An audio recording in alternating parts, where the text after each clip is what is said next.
A pleasant good day to everyone. I am hoping that nasa mabuti kayong kalagayan as we continue our discussion in this is series 2 of our discussion about this subject. So let's proceed to the participles. Ano ba ang ibig sabihin ng participles? By the way, we already through on the previous topic about yung mga pinag-aralan natin about tenses, verbs, and noun, pronoun. Okay? Yun yung mga basic discussion natin last meeting. I am hoping that you grasp the idea. Kasi marami talagang kailangang pag-aralan diyan pero doon lang tayo on the important matter with regards to our subject. So let's continue. Ano nga bang ibig sabihin ng participles? So when we say participles, these are formed from verbs and there are two types of participles. Meron tayong tinatawag na past participles and we have also the present participles. Pag sinabi nating past participles, these are typically used in combination with an auxiliary verb, which means a word derived from a verb that can be used as an adjective. Just like, for example, the adjective of the word to paint. Pag gagawin nating past participles, his painted skin. So kung mapansin niyo, it ends with ed. It ends with d. Or with ends en. Or it ends n. Not only for adjective class, but it is also for verb tense, just like to forget. Pag gagawin nating past participles, I have forgotten my lines. Please take note for this example. Yung sinabi natin, it ends with en. Instead to forget, I have forgotten my lines. So that is the past participles of to forget. And it also, just like another example, is that my treasure has been buried. That is the passive verb naman, the word to bury. Yan, buried or bury. Okay? So, in present participles, of course, yung present, it usually the suffix it ends ing, just like instead to read, reading. That is present participles. Just like yung walking, naglalakad, nagbabasa. Now let's proceed to the adjectives. Ano ba ang ibig sabihin ng adjectives? These are words that modify or describe a noun or pronoun. And as stated in our slide, by giving description about its appearance, about its location, and other characteristics. And it can answer the 4 question about the noun.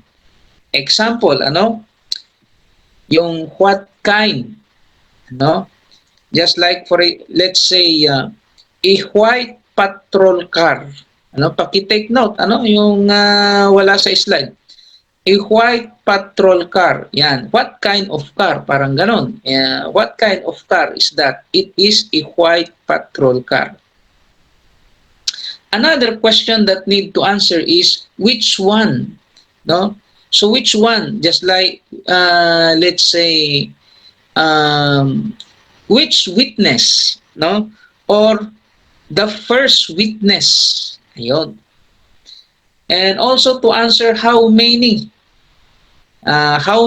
pistols. The example is 2 45 caliber pistol. Yun, ano? And also it answers how much, magkano, how much ransom was paid. 1 million ransom. So those are an adjectives ano that answers ano particularly to use dito sa technical writing natin. It also example is it has also an example like I like old houses. Yan, it describe ano or it modifies a noun or pronoun. So just like I like yung old houses. So yung noun natin, yung house, of course, it is old. Ayan, yan yung adjective natin.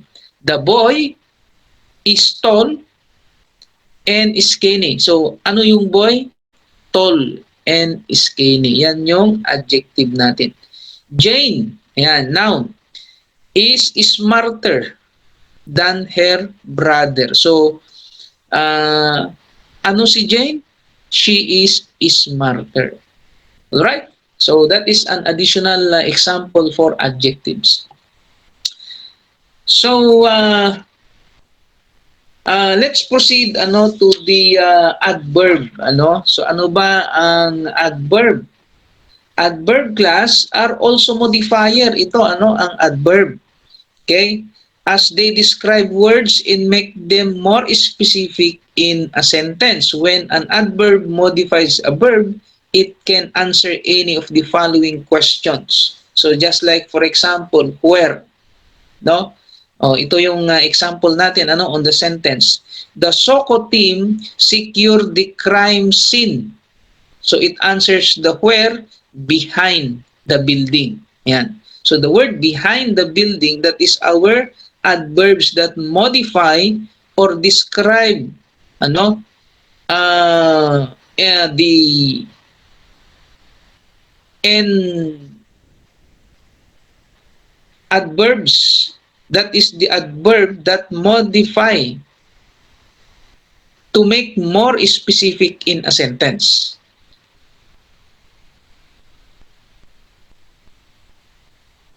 Okay. Ito yung cut. Next, let's proceed to the next topic, that is the adverb. An adverb are also modifiers as they describe words and make them more specific in a sentence. So, nagiging specific siya sa sentence. Just like ito, yung example natin dito, yung where. No? So, it answers also where. No, ano ba yung adverb natin? Ito yung example natin sa sentence. The Soko team secured the crime scene behind the building. So where? It is behind the building. Yan. When? Ito yung example natin on the adverb. The victim was found dead at around 2 o'clock yesterday. So 2 o'clock yesterday, that is our adverb. So may I request to please take note isulat ninyo, wag lang kayong wag lang kayong makinig class pakisulat para i-underline na ninyo yung sinasabi ko, yung mga example niya. Okay, next, let's proceed. In what means, the sentence example is the judge officially dismissed the session. So in what means, sa papaano? So the judge officially dismiss the session. Officially, underline nyo yan, dismiss the session. To what extent? And the conclusion of the investigator are extremely precise. So, extremely, or to what extent? In order to answer to what extent or to what degree. Okay, so what degree or what extent? Extreme. Yan yung underline na ninyo, no? And adverb, often modified verb, this means that they describe, They describe the way an action is happening. Another example natin, Philip sings loudly in the shower. So, Philip, yan yung noun natin, sings, how he sings loudly. Yan yung mga adverb natin, Another example, Oh, as I've said, pakisulat. Ano, pakisulat po para meron kayong or hindi kayo antukin. Ano? My cat waits impatiently for his food. So anong ginagawa ni cat? Naghihintay. Ano yung adverb natin? Impatiently. No?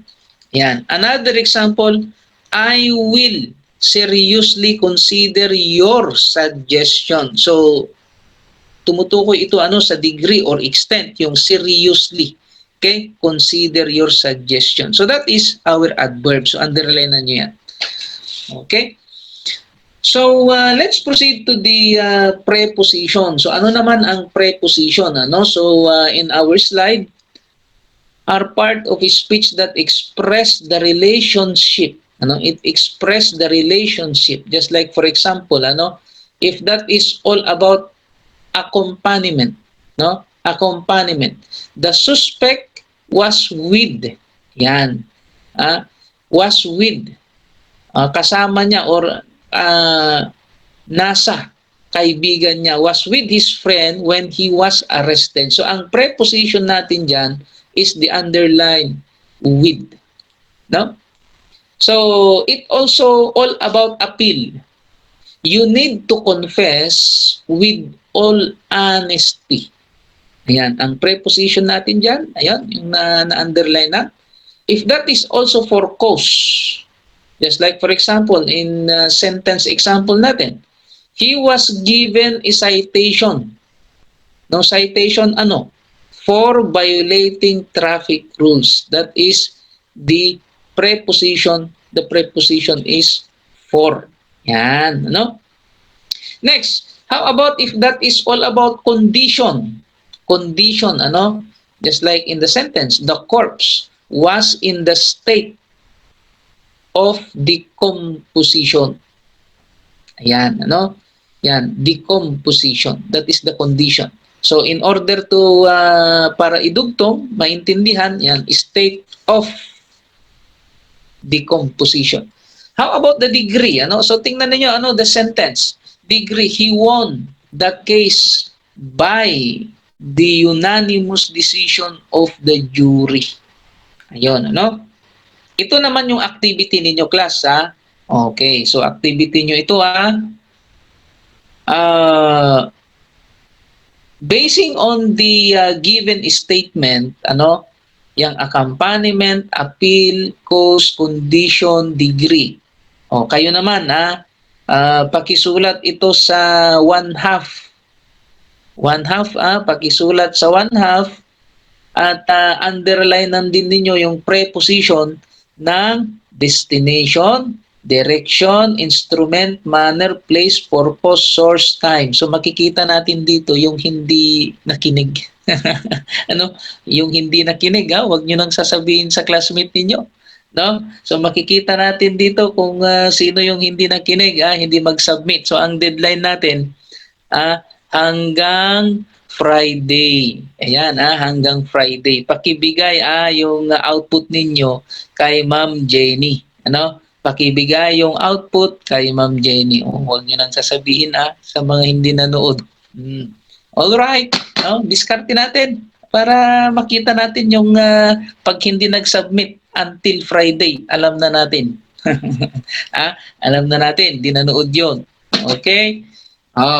So that is your seat work. Next, proceed tayo. Ito daw, below are examples of common prepositions. Ano? Yang above, hour, before, across, during. Ayan, so marami yan. So depending kung ano yung instances of the sentence or the statement. Kagaya ng nabanggit natin kanina. Okay? That's it. Let's proceed to the next, the conjunction. Ano ba ang conjunctions? These are words used to join. Ayan, join or connect other words in a sentence. So ito daw yung mga iba't ibang klase ng conjunction. Just like coordinating conjunction, no? So coordinating conjunction, of course, used to connect. Kaya nga coordinating, connect similar parts of a speech or group of words. So Ang example natin dyan ay yan. And, but, no? For, yan. Nor, pag sinabi nating nor, yung untrue. So, hindi totoo. Or, so yet. So, in a sentence, no? The police caught the drug pusher and the drug user. Ayan. So, the coordinating conjunction sa sinabi kong example is and. Ayan. Pakisulat nyo yung mga example natin. Ang purpose natin dyan ay of course para masundan ninyo. Kaya dapat isulat ninyo. So, ulitin ko the police caught the drug pusher and the drug user. Ayan. That is coordinating conjunction na ginamit natin yung and. Okay. Another example, They could not reach a verdict yet, for the evidences are still insufficient. Ayun, yun yung coordinating conjunction natin, yung for. No?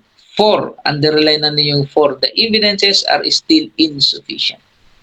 Okay? Next class is the correlative conjunction. Ano naman ang correlative or correlative conjunctions? Used to join element, equal. Equal naman yan. Grammatical weight in sentence. They always work in pairs. So, mayroon siyang pair. Mayroon siyang kapares. Just like gagamitin natin yung mga example na both, either, neither. No? Ayan. So, just like for example, both the mother and the child are under the custody of DSWD. So, tingnan nyo, So, ang pair niyan ay yung mother at saka yung child. Ayan. Kaya ginamit natin yung both, as our example. Yung either naman, pag sinabi nating either, parehas. The deputy director or, ayan, may kasamang or, the chief superintendent. Pero kapag sinabi nating neither, gagamitin natin yung word na neither. Ibig sabihin, hindi pwede. Pag either, pwede. Yan, Yan, those are an example of correlative conjunction. Okay, next is yung subordinating conjunction naman tayo. What is meant by subordinating conjunction? Used to join two complete ideas by making one of the ideas subordinate to or dependent upon the other. Just like ang example na gagamitin natin ay ayan, So, unless, while, before, o kaya yung mga yan, pwede natin gamitin yan. Just like in a sentence, the Miranda doctrine was read to him before his arrest. So, ang subordinating conjunction natin is before. Underline na ninyo yung before, That connect or join two complete ideas. Next, the juvenile delinquent is serving his sentence while under the custody of DSWD. So, ang subordinating conjunction natin dyan ay yung while. So, you need to underline the word while. Next slide natin is yung interjections. Interjections are words that have no grammatical connection to other words in a sentence. They are just a statement that express feelings and emotions. So, feelings and emotions. So, just like for example, ito, yung yung gano'n, yung parang, uy, mga gano'n, my gosh, my golly. Ayan, yung mga ganun, So, those are interjection, walang ka-meaning. Kumbaga, it is just an expression, kumbaga. So, bagbaga tayong expression lang. Mabigla ka nga. Yan. Hooray! So, those are called a interjection. So, here are the list of common interjection, yan. Aha, alas, gay, No? Yan, siguro yan yung mga pinagsasabi ninyo, ano? Kaya nakalagay dito, dear, ano, my goodness, ano, gracious, good, ayan, hey, no, ayan, no, ouch, psst, ayun, ano, those are part of interjection, ano, yan, marami yan, ano, yan. So just like for example, so ano ba yung mga sentence example natin? Wow, that was a nerve-wracking confession. So nabigla, ano, no nang mabigla ka, no? Alas, the serial killer was caught. O kaya ay at last. O pwede rin yun, at last. The serial killer was caught. O kaya ay wow, that was great news. No? O kaya ay ouch, that really hurts. Ayan. No? So those are interjection. Now let's proceed ano to the sentence and paragraph. So pahapyaw lang ito class um, as part of the coverage ano of prelim. So ano nga ba ang sentence? Ano, what is mean by sentence? Sentence is a group of words expressing a complete thought. Ayan complete thought. So ibig sabihin maawatan, maintindihan. So what is mean by sentence? O kaya ay subject. Subject is the topic of the sentence. Ano? Kung ano yung pinag-uusapan. Halimbawa, yung noun, no? O kaya ay pronoun. Okay? Siya. No? Siya. Si ganito, no? Si Juan. Si Pedro. Ganon. No? Programming Language Technical College o kaya ay Isabela State University. Yan yung subject, yan yung pinag-uusapan. Ang predicate naman, it talks about the subject. Kung ano yung topic yes, about the subject. Yan. It talks about the subject. That is the predicate. And meron tayong 4 kinds of sentence according to structure. We have the so-called simple sentence. Yung simple sentence, a group of words that can stand alone and gives a complete thought. So it has 2 basic part. Ano? Meron siyang subject and predicate. So example, the lawyer is attending the hearing. The hearing. No? So lawyer, yan yung subject natin. Predicate natin, attending the hearing. Yan. Yan. Simpleng pan lang yan. Ano? Mayroon siyang subject and may predicate. Kaya simple sentence ang tawag dyan. Okay? Next is yung compound sentence. So ano naman itong compound sentence? Is a sentence consisting of 2. Dalawang independent clause.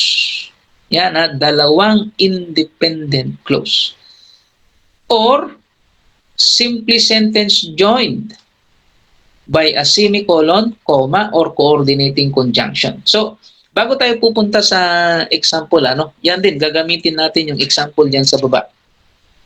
What is mean by a clause? A clause is a group of words that contain a verb and its subject. Ayan A clause that can stand alone, yung it can stand alone is called independent clause. Ayan. It can stand alone in the sentence is called independent clause. While a clause that does not express a complete thought and cannot stand by itself, kung baga opposite ng independent clause ay dependent clause. So gamitin natin yung example niyan. So tingnan natin bakit nakalagay na dependent clause, independent clause. Kasi nga, meron siyang verb and its subject. No? It can stand alone. Naiintindihan. Okay. Ayan, Marina decided to report it to the police station. Naiintindihan ba? Meron ba siyang subject? Meron ba siyang predicate? Yes, naiintindihan, maawatan. Kaya tinawag na independent clause. If it cannot stand alone, or not express a complete thought, kung baga incomplete,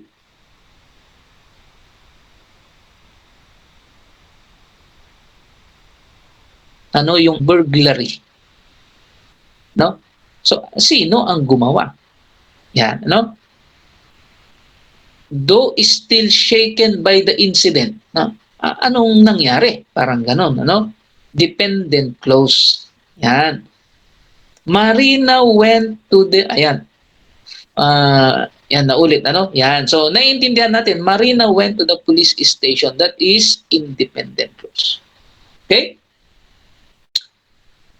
Alright. So, let's proceed, to the next, the compound sentence. Ano ba ang ibig sabihin? Okay, yun na pala yun. That is the compound sentence. Two or more independent clause. Kaya kung magbasa kayo ng sentence or usually in a paragraph, meron kayong makitang mga ganyan, there are two independent clause. It is a compound sentence. Now, let's proceed to the complex sentence. Ano ba itong complex sentence? Is a sentence containing one independent clause and one or more dependent clause. So, nag-iisa lang ang independent pero mayroon siyang dalawa o kaya ay isa rin na dependent clause. Okay? So, just like for example, yan, Marina went to the police station, no? Filed an affidavit of complaint and felt relieved. Okay? So, merong isang independent clause, one independent clause, at merong dalawang dependent clause. Ano yung dalawang dependent clause? Filed an affidavit of complaint and yung felt relieved. Ayan. So, express, not expressing a complete thought. Yan. Ano yung dependent clause? That is complex sentence. Now, let's proceed to the another one. That is all about a compound complex sentence.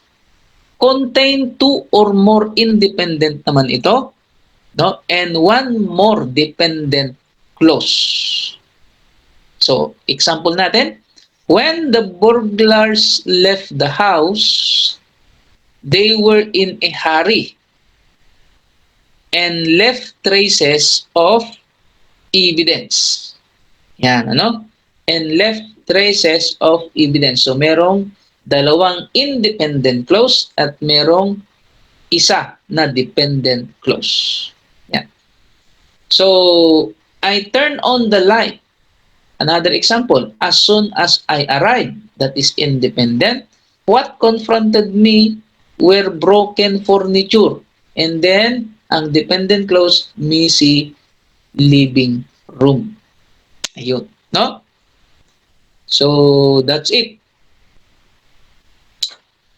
Next example, next topic natin is all about the four kinds of sentence according to function. So, importante rin ito, na malaman ninyo.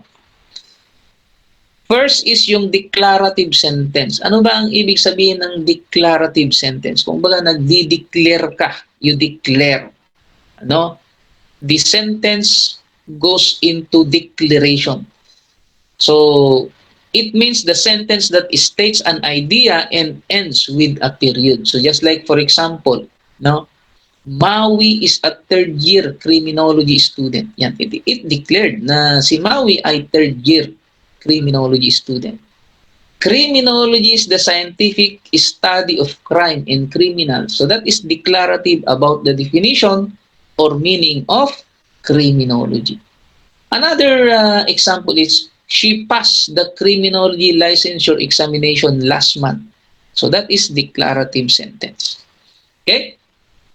Next, interrogative sentence. Again, I am hoping na nagsusulat kayo. Please write yung mga discussion natin na mayroong example. Kasi yan yung mga i-exam ninyo. Next class is interrogative sentence. A sentence that asks a question and ends with a question mark. Of course, sa salitang interrogative sentence. So just like ang example natin, who the principal suspect of the burglary? Hmm. Diba? So that is interrogative sentence. Another question, what was the possible motive of the crime? Another example, when was the suspect apprehended? Yan. So that is an example of interrogative sentence. Next class is yung imperative sentence. Ano naman itong imperative sentence? A sentence that gives an order. Ano? Nagbibigay order or direction. Okay?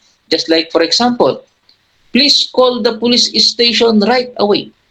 Ayan, ano? Watch out for the stray bullet. Ayun, that is an imperative sentence that gives order. And usually, it has an exclamation mark. Ano yung exclamation mark? No? Yung adat ugod na and then adat tuldok na. Tapos yan, exclamation mark. Okay? So, another is yung exclamatory sentence naman. Ano ba itong exclamatory sentence? Mayroong halong exclamatory sentence. Yung imperative sentence natin, sa dulo niya, at the end of the sentence, mayroong exclamation mark. Ang exclamatory mark naman or exclamatory sentence, part ng sentence. Just like for example, stop. Ayun, mayroong exclamatory mark. You are under arrest. Ayun. O kaya ay, help! Call the ambulance, please. Ayun, no? Oh, what a brutal killing. Yan. Okay? So, pwedeng mauna yung exclamation mark. No? O kaya ay nasa last, yung exclamation mark. And end with an exclamation mark also. Okay? So that is the 4 kinds of sentence according to function. Alright, so I think ito na yung last topic natin and then it is now trailing. Alright? So a paragraph is composed of a topic, yan yung paragraph naman. So marami, a combination of sentence, a combination or composed of a different topic, sentence, and supporting details. That is a paragraph. That's why when you are going to answer an essay question, kung ang question ay essay, of course, that is in a paragraph. A different or composition of a different sentence that has an idea, no? That contains the main idea or it has a thought of the composition, yung kabuuan, meron kang sinasabi, may pinag-uusapan, yung write up mo. So that is all about paragraph. How about the paragraph unity? So sabi natin, it is a paragraph, kailangan mayroon siyang thought, And if that statement or if that sentence, if that paragraph, it has a one thought and it has a chronological order of idea or a sequence of sentence na naiintindihan natin, that is called paragraph unity. Because paragraph unity class is considered to be unified when all of its supporting details relate to the main topic. That's why napag-aralan natin napag-aralan natin yung mga verb, mga noun, yung iba't ibang na-discuss na natin kanina, So kapag pagsamahin natin yon and we follow the different rules on speech and we will come up to a paragraph unity. So naiintindihan ng nagbabasa. Right? So just like yung paggamit ng of, paggamit ng the, paggamit ng is, paggamit ng are, the singular, o kaya ay plural, paggamit ng neither, paggamit ng nor. Okay, so lahat yon it comprise kapag ginamit natin ng tama, if we use that properly, we will come up to a paragraph unity. Now, Let's proceed naman sa transitional marker. What is this all about, transitional marker? These are considered as aid. No, these are considered as aid to the readers because its main purpose is to help readers comprehend the relationship of thoughts and how these thoughts are connected smoothly in the paragraph. So, ano ba ito? What are the example of these transitional markers? So, let's proceed to the next slide. In our next slide, makikita nyo yung mga transitional marker. So, and its example, just like if the sentence, you are going to add, your statement on the sentence, just like addition, So ito yung mga transitional marker. Number 1, yung addition. Ano ba yung mga word for us to say that that sentence is has an addition? Hindi yung addition na math. No? So just like again, ang example natin, again, also, no? And, o kaya ay as well, further, furthermore, no? Ginagamit ko yan, kasi ko, may letter ako sa University of Cordillera, Baguio City, requesting yung presence ng dean ng University of Cordillera. So kaya yung letter ko sa vice president nila, after requesting his to be our speaker, sinabi ko sa dugtong ng letter ko, further request the presence of the dean. Ayun, kasi nga yung letter ko, ang content ng letter ko ay yung vice president na siya yung i-invite namin. Parang dinugtong ko lang. Ayan, that is an addition. And likewise also to the following, yung mga sumusunod. Yung cause. Ano ba ang dahilan? Kaya minsan naglalagay tayo ng dahilan because, yan ang example. For this reason, Kaya kapag gumagawa kayo ng excuse letter, mayroon kayong dahilan and that is cause. Yan yung mga word na ilalagay ninyo. Next is yung chronology, Chronology, yung pagkakasunod-sunod. Okay? So just like halimbawa, nasabi mo na, meron tayong sinasabi na and then, ayan, those are an example. After it, yan, At last, I came to the conclusion. Ayan, yun na yung last part, conclusion. Di ba? Okay? And next is yung comparison. You compare, That's why in the sentence we use both kasi nga nagko-compare ka eh. All, All of the BS Cream 1 are very snappy than the BS Cream 2. Example lang yan. Okay? O kaya ay like similarly. Yan. And then we have also the conclusion. Paano ba natin masasabi na ito conclusion ito? If it starts with conclude ka na eh. May mga ganyang paragraph. Hence, therefore, I conclude, di ba? O kaya ay thus, o kaya ay the word itself. To conclude my statement, yan, that is an example. Okay? How about contrast? Contrast, yung difference. Ang ibig kasi sabihin ng contrast is the difference. So, meron tayo, the start of the sentence is, although, ayan, so nagsabi ka na, so, si ganito, ang PLT College ay top performing, Although, meron pa ring bumabagsak. Ganun, O kaya ay, but,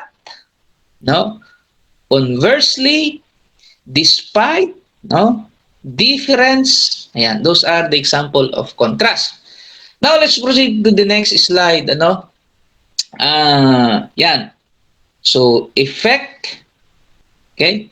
As a result, ganyan, ano? Consequently, yung effect, ano, yung ano nang nangyari, okay? Kung sa investigative report writing, kailangan yan, ano, as a result of my investigation, yan. O kaya ay, the next one is yung example, nagbibigay ka ng example, no? Makabasa kayo ng mga write-up dyan, mayroon pang mga example, no? So, halimbawa, sinabi mo sa write-up mo na grabe na sa panahon ngayon, no? Ang dami ng patayan. For example, yung nangyari diyan sa yung pinatay nilang governor. Ayun, mga ganun, no? Importance. So meron ang example natin diyan ay finally, no? First, kasi nga importance eh. Yung finally naman ay yung ang pinili ko ay si ganito. So finally, I choose this one, or I choose him, or I choose her. Yun. No? And list, no? So baka meron kang mga enumerate. Yan yung mga enumeration, ano? Yan. Repetition, no? Again, as stated, no, emphasis, above all, summary. Okay? We will also use finally in brief. Kung mapansin nyo, may mga pagkaulit, pero depende sa sentence. Depende sa sentence, depende sa thought, para masabi natin na yan ay